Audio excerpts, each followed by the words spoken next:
Winnie the Pooh by AA Milne. Chapter 1, in which we are introduced to Winnie the Pooh and some bees, and the stories begin.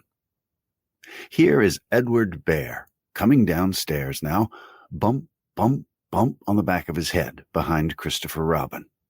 It is, as far as he knows, the only way of coming downstairs. But sometimes he feels that there really is another way, if only he could stop bumping for a moment and think of it. And then he feels that perhaps there isn't. Anyhow, here he is at the bottom and ready to be introduced to you. Winnie the Pooh. When I first heard his name, I said, just as you're going to say, but I thought he was a boy. So did I, said Christopher Robin. Then you can't call him Winnie? I don't. But you said he's Winnie the Pooh. Don't you know what "the" means? Ah, yes, now I do, I said quickly, and I hope you do too, because it's all the explanation you're going to get. Sometimes Winnie the Pooh likes a game of some sort when he comes downstairs, and sometimes he likes to sit quietly in front of the fire and listen to a story. This evening, what about a story? Said Christopher Robin. What about a story? I said. Could you very sweetly tell Winnie the Pooh one? I suppose I could, I said. What sort of stories does he like?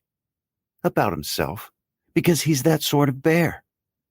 Oh, I see. So could you very sweetly? I'll try, I said. So I tried. Once upon a time, a very long time ago now, about last Friday, Winnie the Pooh lived in a forest all by himself under the name of Sanders. What does "under the name" mean? Asked Christopher Robin. It means he had the name over the door in gold letters and lived under it. Winnie the Pooh wasn't quite sure, said Christopher Robin. Now I am, said a growly voice.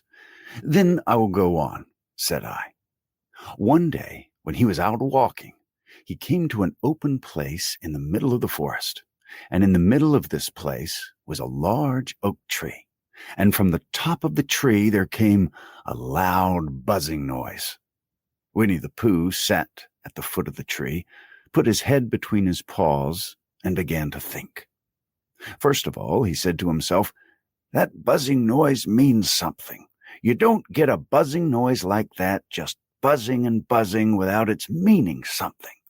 If there's a buzzing noise, somebody's making a buzzing noise, and the only reason for making a buzzing noise that I know of is because you're a bee. Then he thought another long time and said, and the only reason for being a bee that I know of is making honey. And then he got up and said, and the only reason for making honey is so I can eat it. So he began to climb the tree. He climbed and he climbed and he climbed. And as he climbed, he sang a little song to himself. It went like this. Isn't it funny how a bear likes honey? Buzz, buzz, buzz. I wonder why he does. Then he climbed a little further and a little further and then just a little further. By that time, he had thought of another song.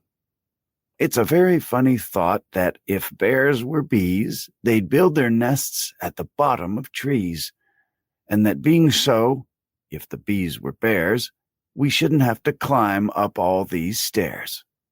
He was getting rather tired by this time, and so that is why he sang a complaining song. He was nearly there now, and if he just stood on that branch, crack! Oh, help, said Pooh, as he dropped 10 feet on the branch below him. If only I hadn't, he said, as he bounced 20 feet onto the next branch.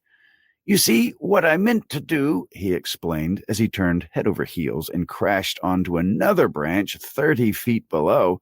What I meant to do... Of course, it was rather, he admitted, as he slithered very quickly through the next 6 branches. It all comes, I suppose, he decided, as he said goodbye to the last branch, spun around 3 times, and flew gracefully into a gorse bush. It all comes of liking honey so much. No help! He sprawled out of the gorse bush, brushed the prickles from his nose, and began to think again. And the first person he thought of was Christopher Robin. "Was that me?" said Christopher Robin in an awed voice, hardly daring to believe it. "That was you." Christopher Robin said nothing, but his eyes got larger and larger, and his face got pinker and pinker. So Winnie the Pooh went round to his friend Christopher Robin, who lived behind a green door in another part of the forest. "Good morning, Christopher Robin," he said. "Good morning, Winnie the Pooh," said you. "I wonder if you've got such a thing as a balloon about you?" "A balloon?" "Yes. I just said to myself coming along, I wonder if Christopher Robin has such a thing as a balloon about him. I just said it to myself, thinking of balloons and wondering." "What do you want a balloon for?" you said. Winnie the Pooh looked around to see that nobody was listening, put his paw to his mouth, and said in a deep whisper, "Honey." "But you don't get honey with balloons." "I do," said Pooh. "Well, it just happened that you had been to a party the day before at the house of your friend Piglet, and you had balloons at the party.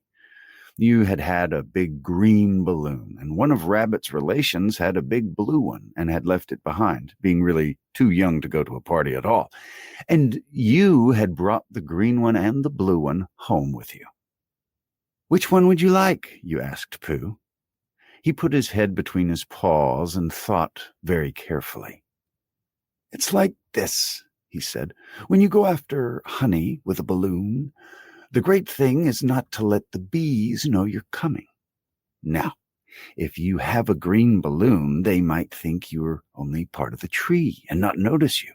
And if you have a blue balloon, they might think you were only part of the sky and not notice you.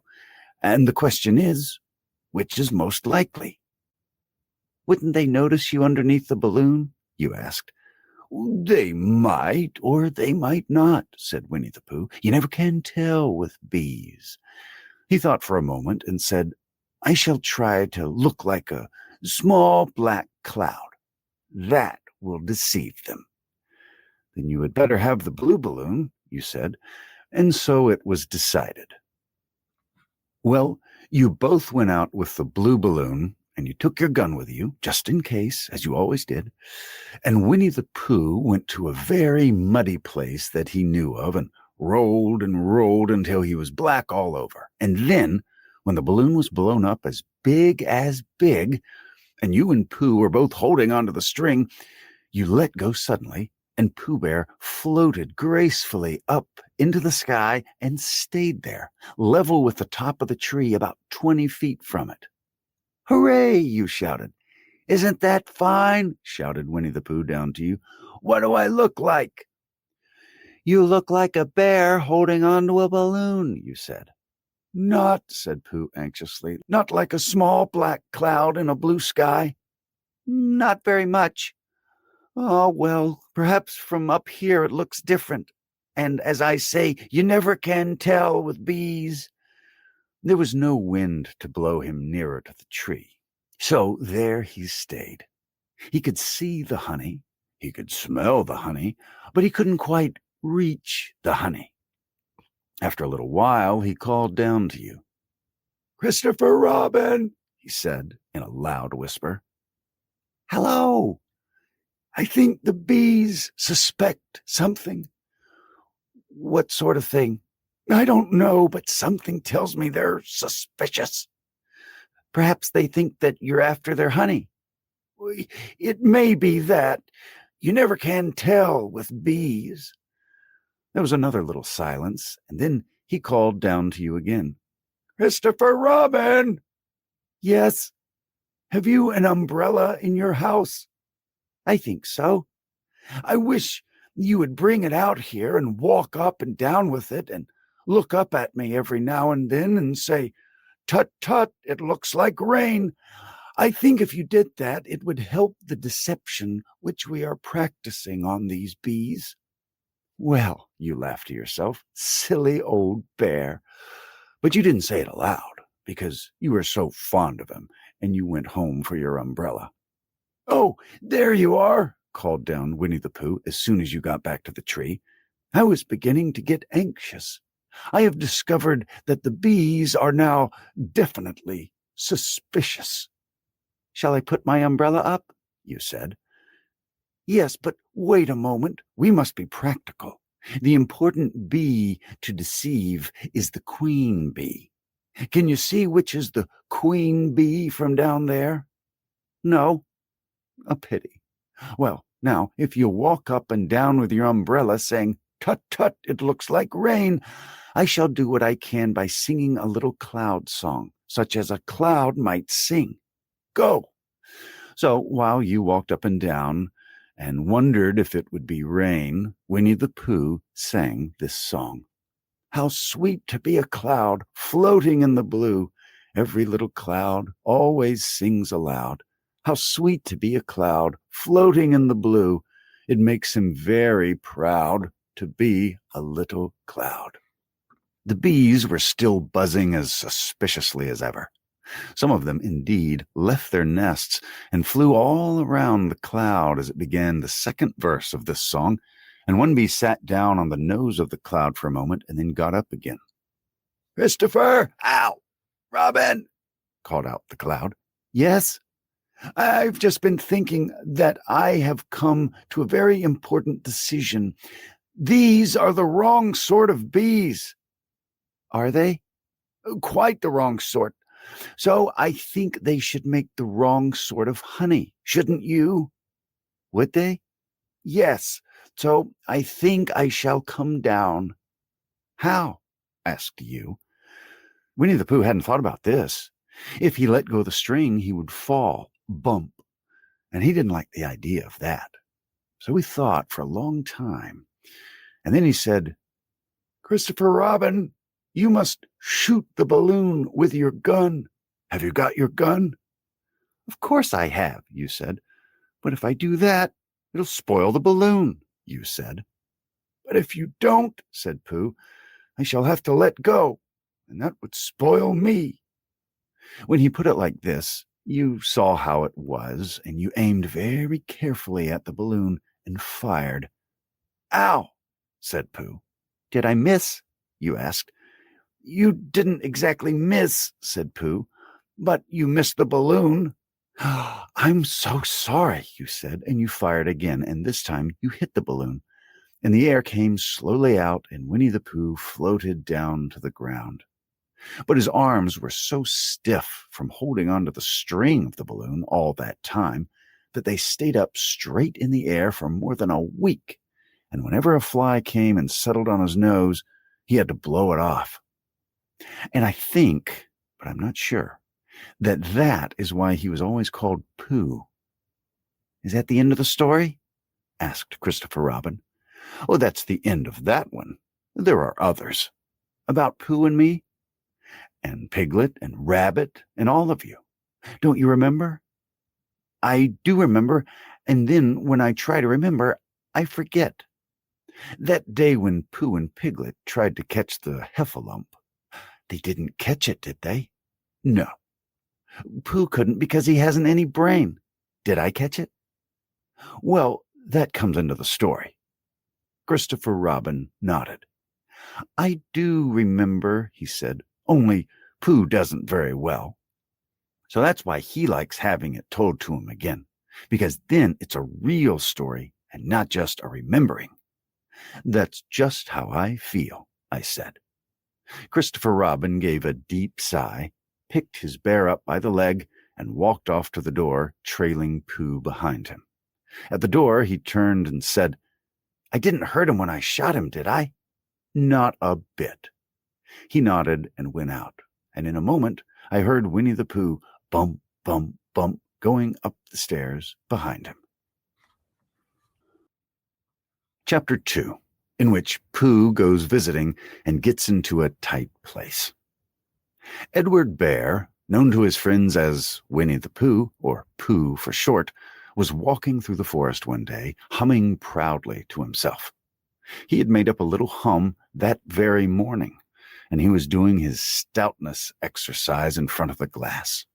Tra-la-la, tra-la-la. He stretched up as high as he could go, and then tra-la-la, tra-la. Oh, help, la, as he tried to reach his toes.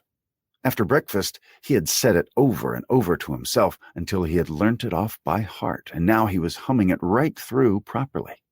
It went like this. Tra-la-la, tra-la-la, tra-la-la, tra-la-la, rum-tum, tiddle-tum, tiddle-iddle, tiddle-iddle, tiddle-iddle, tiddle-iddle, rum-tum-tum, tiddle-um.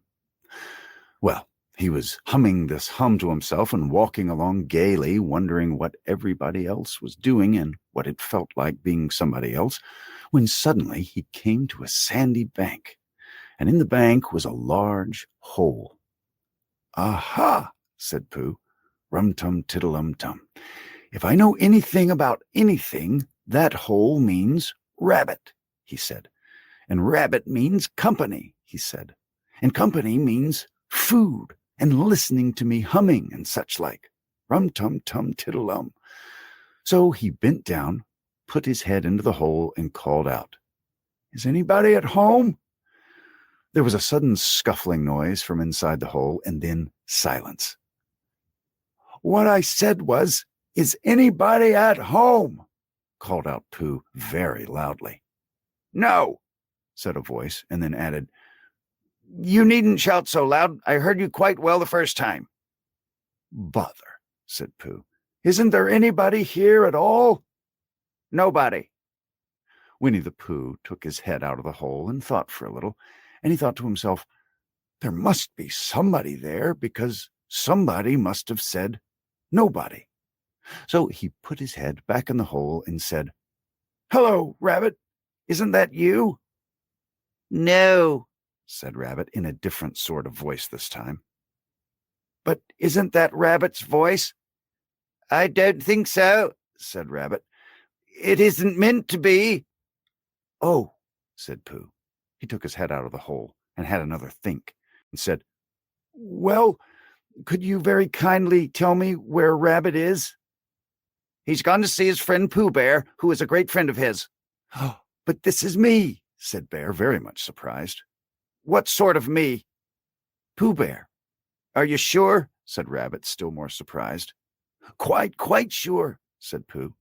"Oh, well, then come in."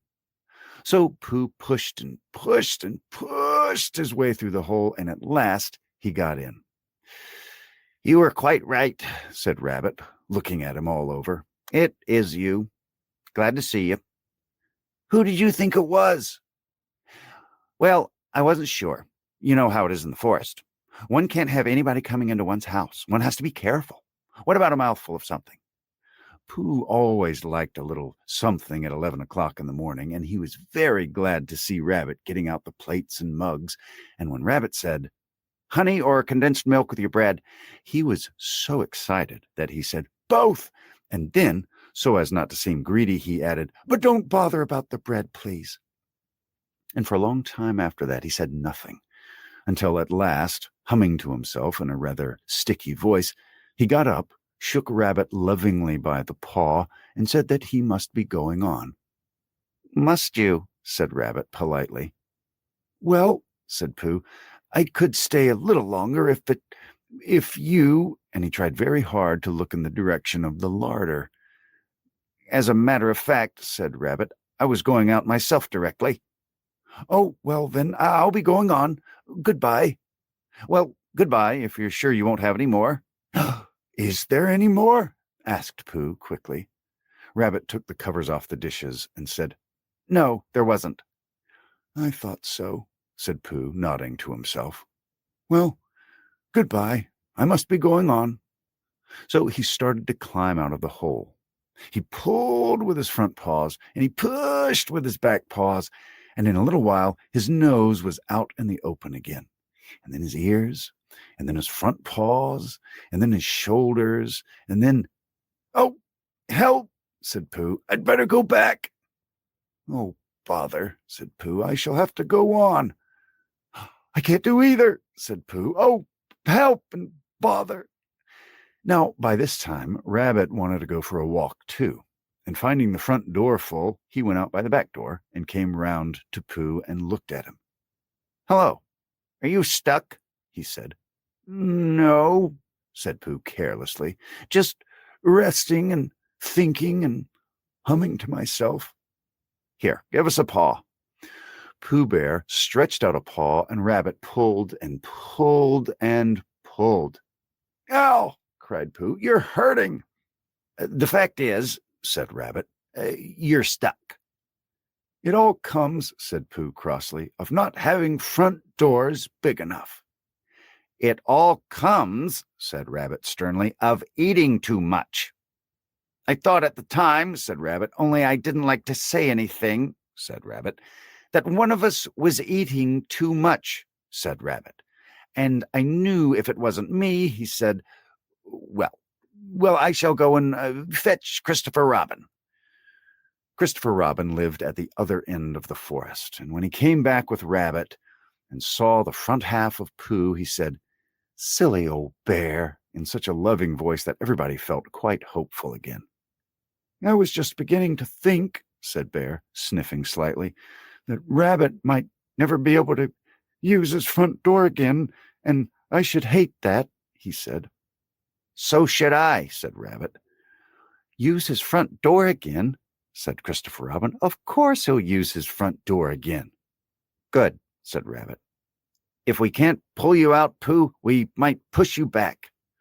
Rabbit scratched his whiskers thoughtfully and pointed out that when once Pooh was pushed back, he was back, and of course nobody was more glad to see Pooh than he was. Still, there it was. Some lived in trees and some lived underground, and "You mean I'd never get out?" said Pooh. "I mean," said Rabbit, "that having got so far, it seems a pity to waste it." Christopher Robin nodded. "There's only one more thing to be done," he said. "We shall have to wait for you to get thin again." "How long does getting thin take?" asked Pooh anxiously. "About a week, I should think." "But I can't stay here for a week." "You can stay here all right, silly old bear. It's getting you out which is so difficult." "We'll read to you," said Rabbit cheerfully. "And I hope it won't snow," he added. "And I say, old fella, you're taking up a good deal of room in my house, so do you mind if I use your back legs as a towel horse? Because, I mean, there they are doing nothing, and it would be very convenient just to hang towels on them." "A week," said Pooh gloomily. "What about meals?" "I'm afraid no meals," said Christopher Robin, "because of getting thin quicker. But we'll read to you." Bear began to sigh, and then found he couldn't because he was so tightly stuck, and a tear rolled down his eye as he said, "Then would you read a sustaining book, such as would help and comfort a wedged bear in great tightness?" So for a week, Christopher Robin read that sort of book at the north end of Pooh, and Rabbit hung his washing on the south end. And in between, Bear felt himself getting slenderer and slenderer. And at the end of the week, Christopher Robin said, "Now."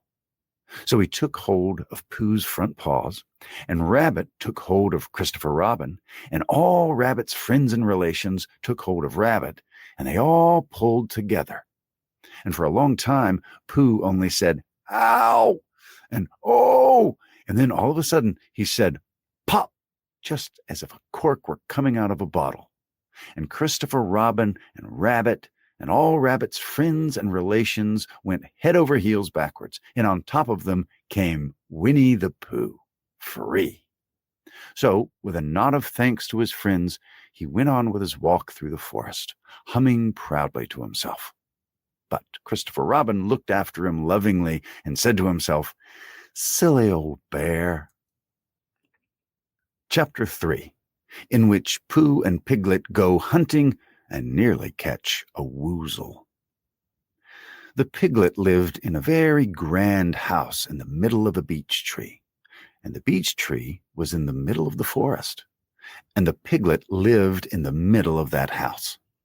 Next to his house was a piece of broken board which said "Trespassers W" on it. When Christopher Robin asked the piglet what it meant, he said it was his grandfather's name, and had been in the family for a long time. Christopher Robin said you couldn't be called Trespassers W, and Piglet said yes, you could, because his grandfather was. And it was short for Trespassers Will, which was short for Trespassers William. And his grandfather had had two names in case he lost one, Trespassers after an uncle and William after Trespassers. "I've got two names," said Christopher Robin carelessly. "Well, there you are. That proves it," said Piglet. One fine winter's day, when Piglet was brushing away the snow in front of his house, he happened to look up, and there was Winnie the Pooh. Pooh was walking round and round in a circle, thinking of something else, and when Piglet called to him, he just went on walking. "Hello," said Piglet. "What are you doing?" "Hunting," said Pooh. "Hunting what?" "Tracking something," said Winnie the Pooh very mysteriously. "Tracking what?" said Piglet, coming closer. "That's just what I ask myself. I ask myself, what?" "What do you think you'll answer?" "I shall have to wait until I catch up with it," said Winnie the Pooh. "Now look here." He pointed to the ground in front of him. "What do you see there?" "Tracks," said Piglet. "paw marks." He gave a little squeak of excitement. "Oh, Pooh, do you think it's a woozle?" With these few words, he went on tracking, and Piglet, after watching him for a minute or two, ran after him. Winnie the Pooh had come to a sudden stop and was bending over the tracks in a puzzled sort of way. "What's the matter?" asked Piglet. "It's a very funny thing," said Bear, "but there seems to be two animals now. This, whatever it was, has been joined by another, whatever it is, and the two of them are now proceeding in company. Would you mind coming with me, Piglet, in case they turn out to be hostile animals?" Piglet scratched his ear in a nice sort of way and said that he had nothing to do until Friday and would be delighted to come, in case it really was a woozle. "You mean in case it really is two woozles?" said Winnie the Pooh. And Piglet said that anyhow he had nothing to do until Friday.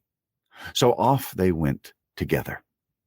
There was a small spinney of larch trees just here, and it seemed as if the two woozles, if that's what they were, had been going round the spinney. So round the spinney went Pooh and Piglet after them, Piglet passing the time by telling Pooh what his grandfather Trespassers W had done to remove stiffness after tracking, and how his grandfather Trespassers W had suffered in his later years from shortness of breath and other matters of interest, and Pooh wondering what a grandfather was like, and if perhaps this was two grandfathers they were after now, and if so, whether he would be allowed to take one home and keep it, and what Christopher Robin would say. And still the tracks went on in front of them. Suddenly, Winnie the Pooh stopped and pointed excitedly in front of him. "Look!"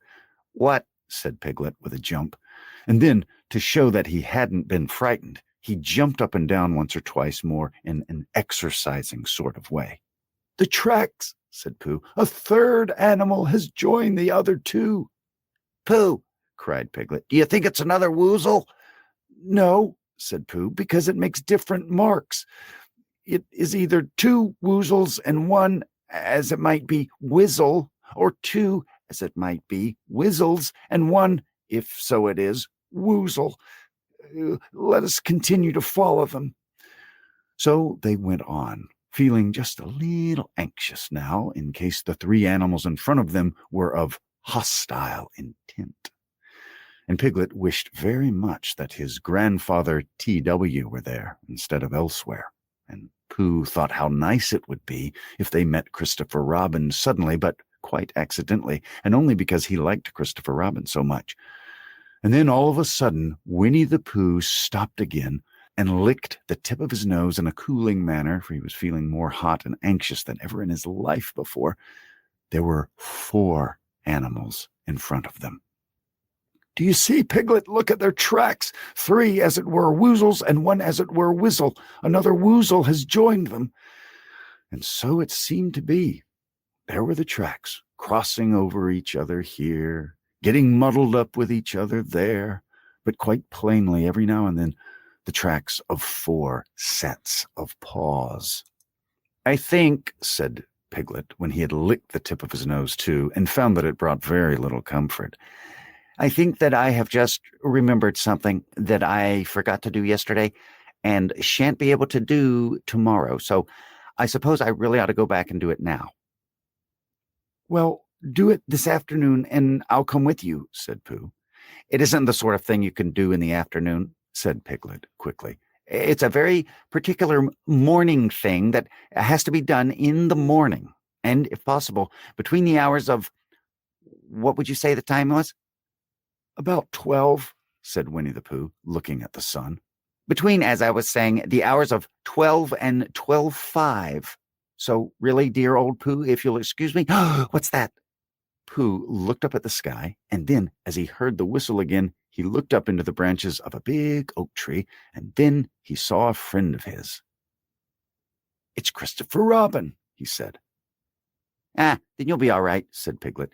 "You'll be quite safe with him. Goodbye." And he trotted off home as quickly as he could, very glad to be out of all danger again. Christopher Robin came slowly down his tree. "Silly old bear," he said. "What were you doing? First you went round the spinney twice by yourself, and then Piglet ran after you, and you went round again together, and then you were just going round a 4th time." "Wait a minute," said Winnie the Pooh, holding up his paw. He sat down and thought, in the most thoughtful way he could think of. Then he fitted his paw into one of the tracks, and then he scratched his nose twice and stood up. "Yes," said Winnie the Pooh. "I see now," said Winnie the Pooh. "I have been foolish and deluded," said he, "and I am a bear of no brain at all." "You're the best bear in all the world," said Christopher Robin soothingly. "Am I?" said Pooh hopefully, and then he brightened up suddenly. "Anyhow," he said, "it's nearly luncheon time." So he went home for it.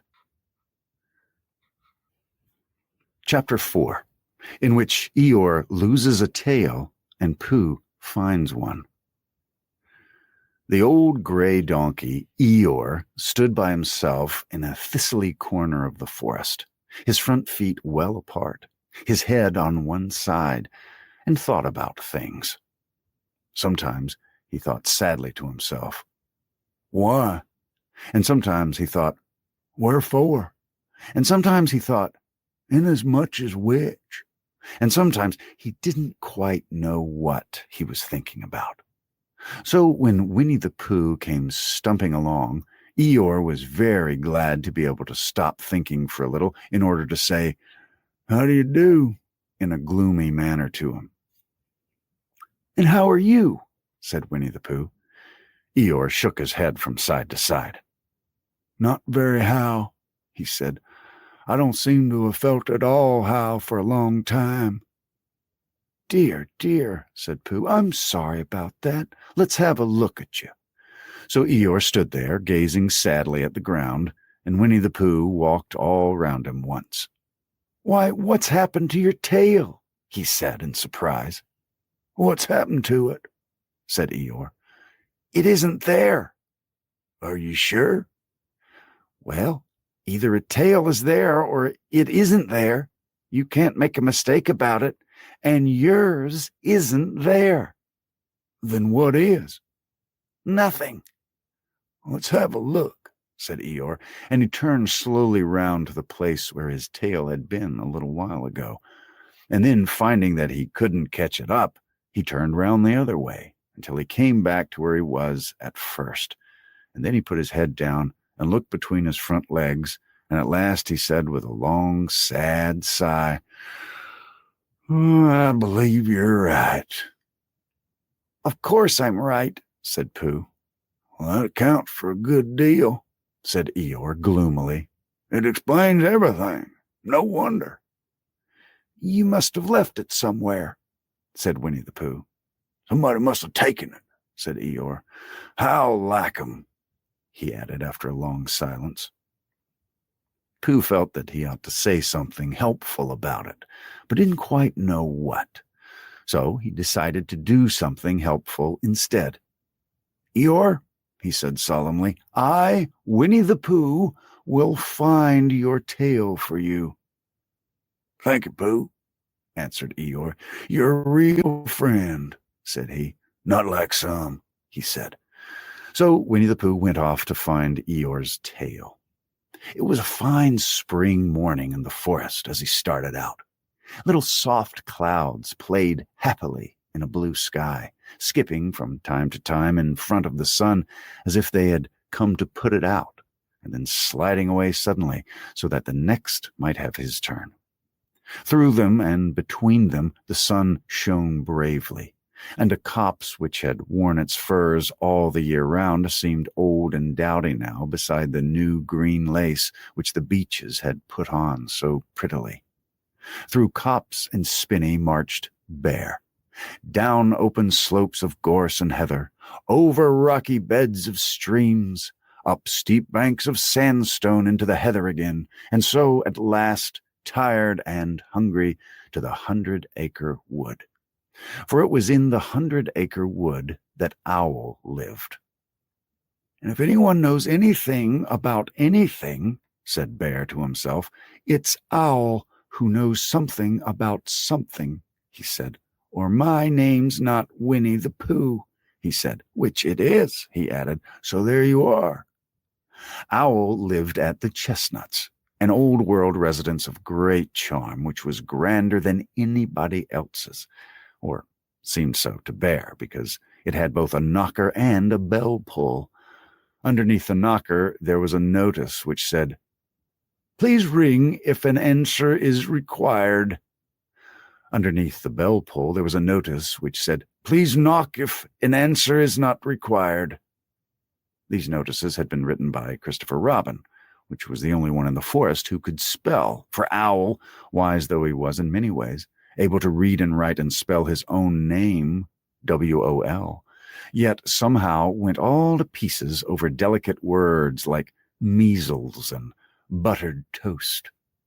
Winnie the Pooh read the two notices very carefully, first from left to right, and afterwards, in case he had missed some of it, from right to left.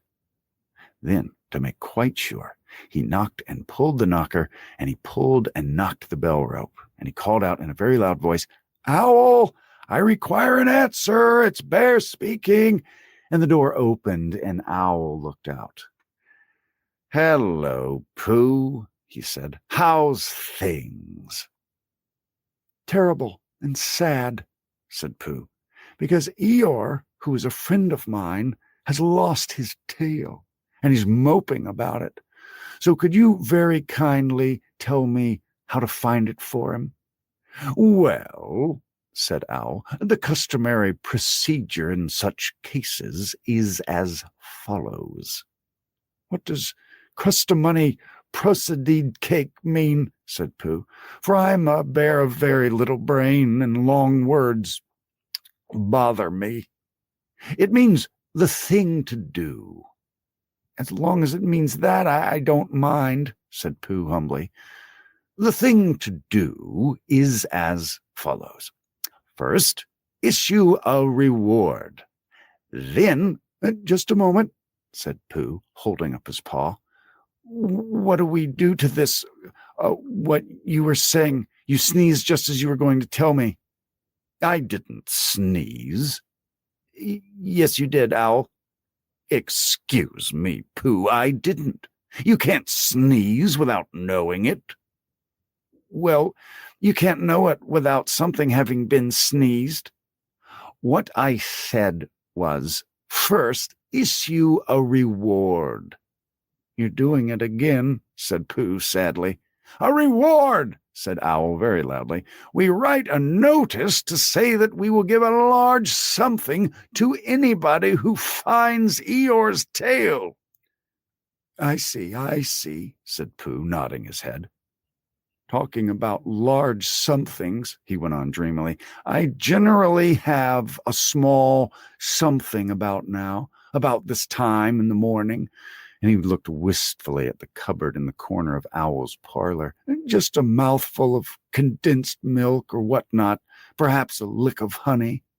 "Well, then," said Owl, "we write out this notice and we put it up all over the forest." "Lick of honey," murmured Bear to himself, or not, as the case may be, and he gave a deep sigh and tried very hard to listen to what Owl was saying. But Owl went on and on, using longer and longer words until at last he came back to where he started, and he explained that the person to write out this notice was Christopher Robin. "It was he who wrote the ones on my front door for me. Did you see them, Pooh?" For some time now, Pooh had been saying yes and no in turn, with his eyes shut to all that Owl was saying, and having said yes, yes last time, he said no, not at all now, without really knowing what Owl was talking about. "Didn't you see them?"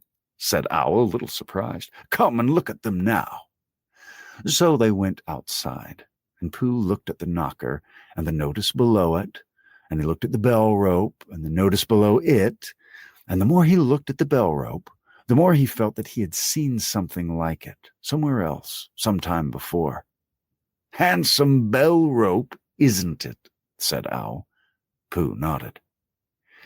"It reminds me of something," he said, "but I can't think what. Where did you get it?" "I just came across it in the forest. It was hanging over a bush, and I thought at first somebody lived there, so I rang it, and nothing happened. And then I rang it again, very loudly, and it came off in my hand. And as nobody seemed to want it, I took it home and—" "Owl," said Pooh solemnly, "you made a mistake. Somebody did want it." "Who?" "Eeyore, my dear friend Eeyore. He was fond of it." "Fond of it?" "Attached to it," said Winnie the Pooh sadly. So with these words, he unhooked it and carried it back to Eeyore. And when Christopher Robin had nailed it on in its right place again, Eeyore frisked about the forest, waving his tail so happily that Winnie the Pooh came over all funny and had to hurry home for a little snack of something to sustain him. And wiping his mouth half an hour afterwards, he sang to himself proudly, "Who found the tail? I," said Pooh, "at 1:45, only it was 11:15 really. I found the tail." Chapter 5, in which Piglet meets a heffalump. One day, when Christopher Robin and Winnie the Pooh and Piglet were all talking together, Christopher Robin finished the mouthful he was eating and said carelessly, "I saw a heffalump today, Piglet." What was it doing? asked Piglet. "Just lumping along," said Christopher Robin. "I don't think it saw me." I saw one once, said Piglet. At least, I think I did, he said. Only, perhaps it wasn't. "So did I," said Pooh, wondering what a heffalump was like. "You don't often see them," said Christopher Robin carelessly. "Not now," said Piglet. "Not at this time of year," said Pooh. Then they all talked about something else until it was time for Pooh and Piglet to go home together. At first, as they stumped along the path which hedged the 100-acre wood, they didn't say much to each other.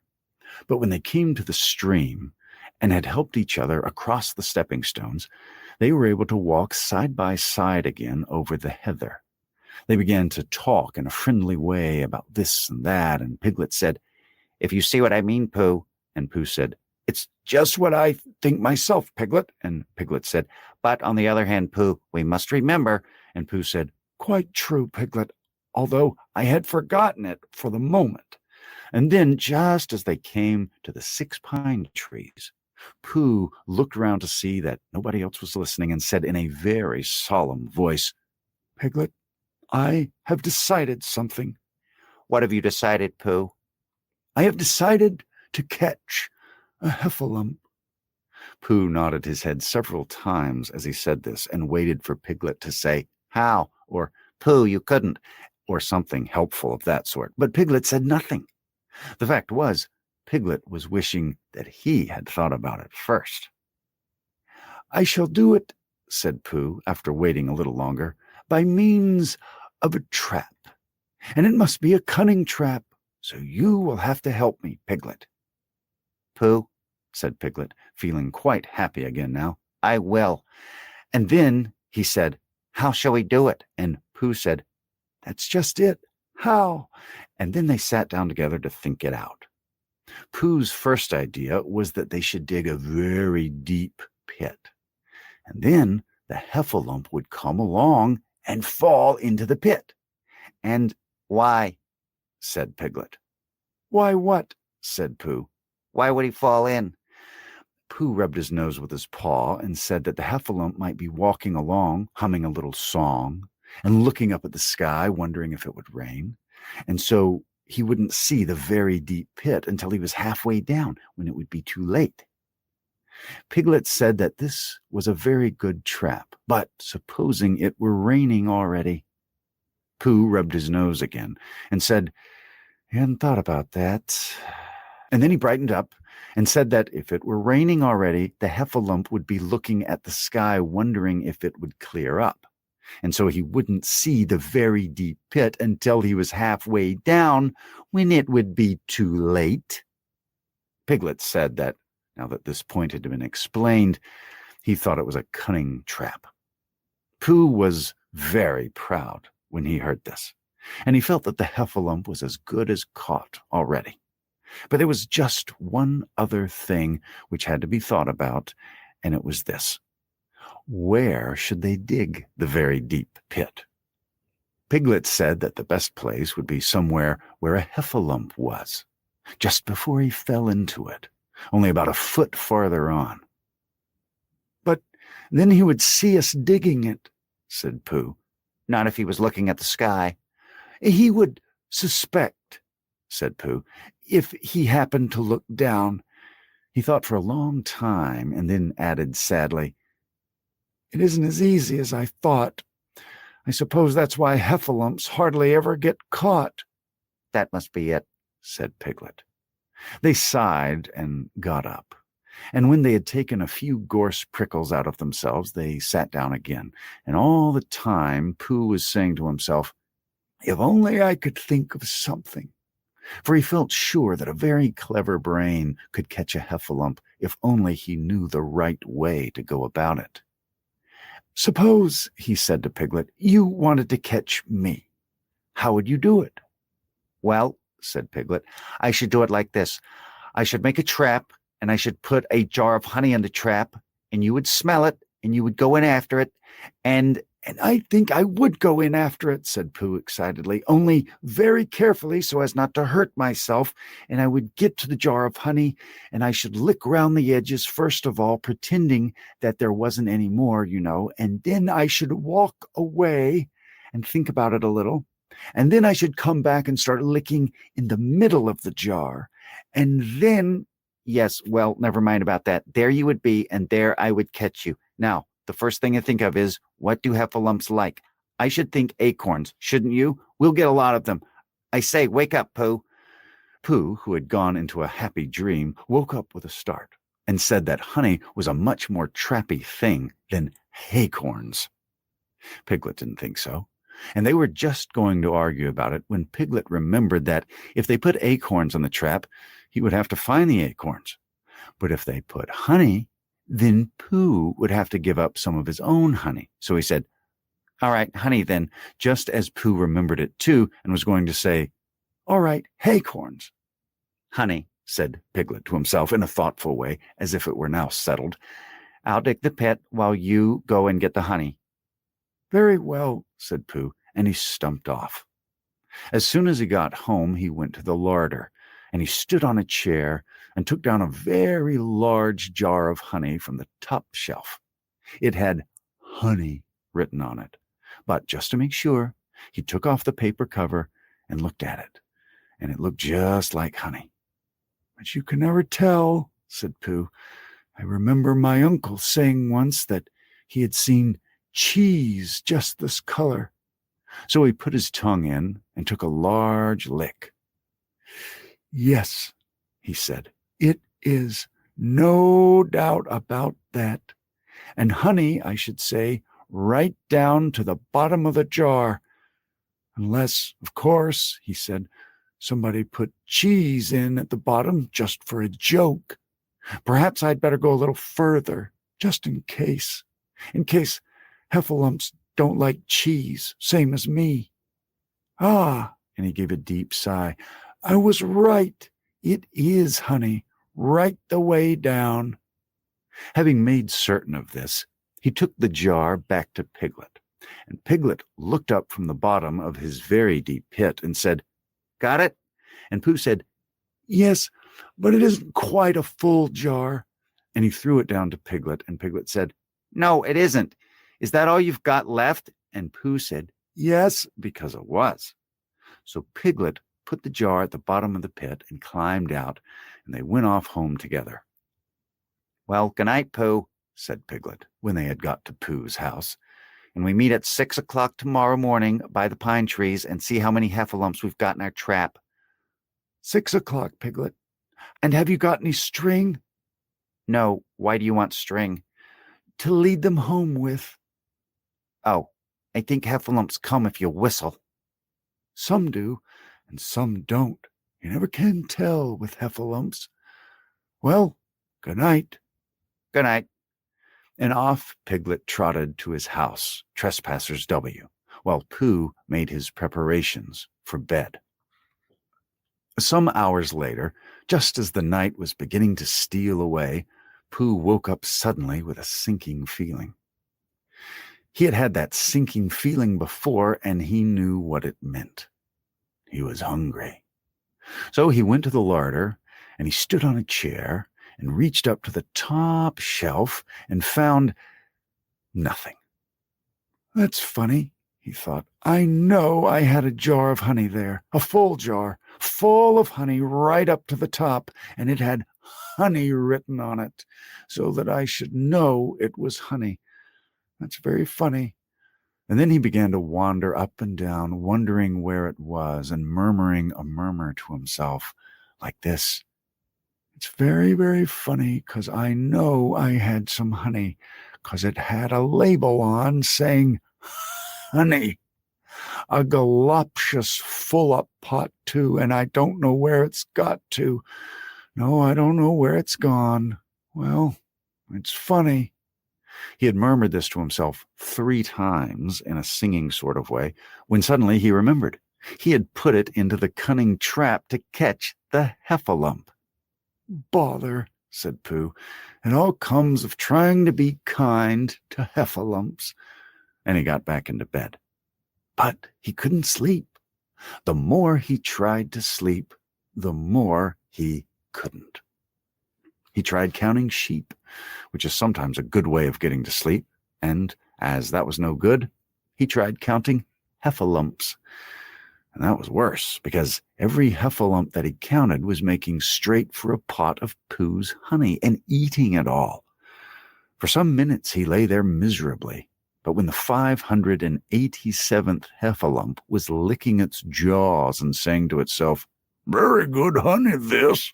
I don't know when I've tasted better," Pooh could bear it no longer. He jumped out of bed, he ran out of the house, and he ran straight to the 6 pine trees. The sun was still in bed, but there was a lightness in the sky over the 100-acre wood, which seemed to show that it was waking up and would soon be kicking off the clothes.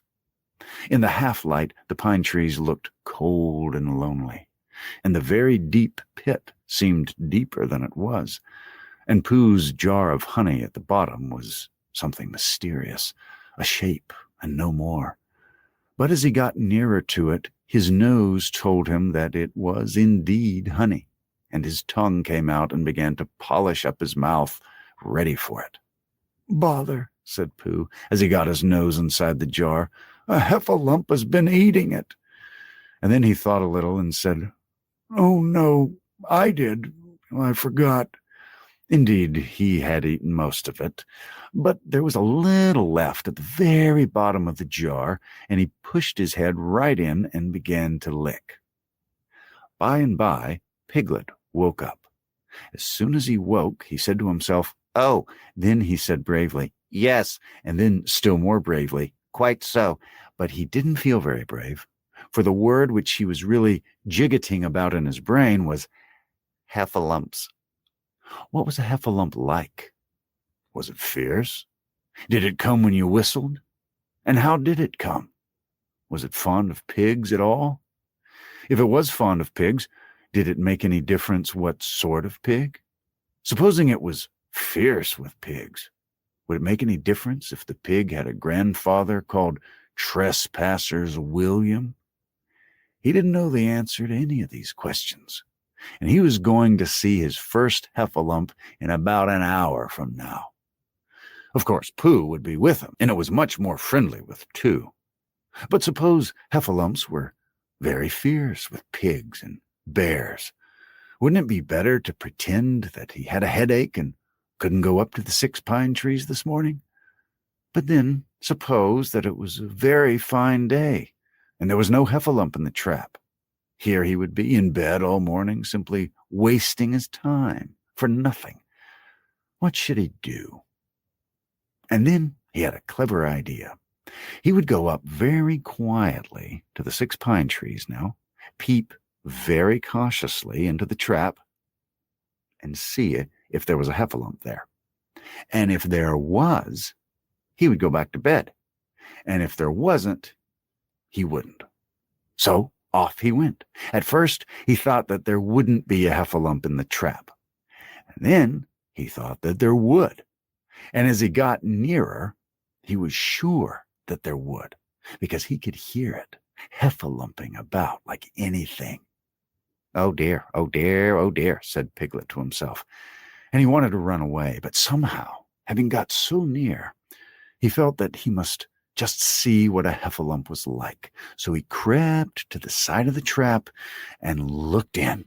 And all the time, Winnie the Pooh had been trying to get the honey jar off his head. The more he shook it, the more tightly it stuck. "Bother," he said inside the jar, and "oh, help," and mostly "ow." And he tried bumping it against things, but as he couldn't see what he was bumping it against, it didn't help him. And he tried to climb out of the trap, but as he could see nothing but jar, and not much of that, he couldn't find his way. So at last he lifted up his head, jar and all, and made a loud, roaring noise of sadness and despair. And it was at that moment that Piglet looked down. "Help, help!" cried Piglet. "A heffalump, a horrible heffalump!" And he scampered off as fast as he could, still crying out, "Help, help! A horrible hoffalump! Hoff, hoff! A hellable horalump! Hole, hole! A hoffable hellarump!" And he didn't stop crying and scampering until he got to Christopher Robin's house. "Whatever's the matter, Piglet?" said Christopher Robin, who was just getting up. "Heff," said Piglet, breathing so hard that he could hardly speak. "A heff, a heff, a heffalump." "Where?" "Up there," said Piglet, waving his paw. "What did it look like?" Like, it had the biggest head you ever saw, Christopher Robin. It was a great enormous thing, like nothing, a huge, big, well, I don't know, like an enormous big nothing, like a jar." "Well," said Christopher Robin, putting on his shoes, "I shall go and look at it. Come on." Piglet wasn't afraid if he had Christopher Robin with him, so off they went. "I can hear it, can you?" said Piglet anxiously as they got near. "I can hear something," said Christopher Robin. It was Pooh, bumping his head against a tree root he had found. "There," said Piglet. "Isn't it awful?" And he held on tight to Christopher Robin's hand. Suddenly, Christopher Robin began to laugh, and he laughed, and he laughed, and he laughed. And while he was laughing, crash went the heffalump's head against the tree root. Smash went the jar, and out came Pooh's head again. Then Piglet saw what a foolish piglet he had been, and he was so ashamed of himself that he ran straight off home and went to bed with a headache. But Christopher Robin and Pooh went home to breakfast together. "Oh, Bear," said Christopher Robin, How I do love you." "So do I," said Pooh.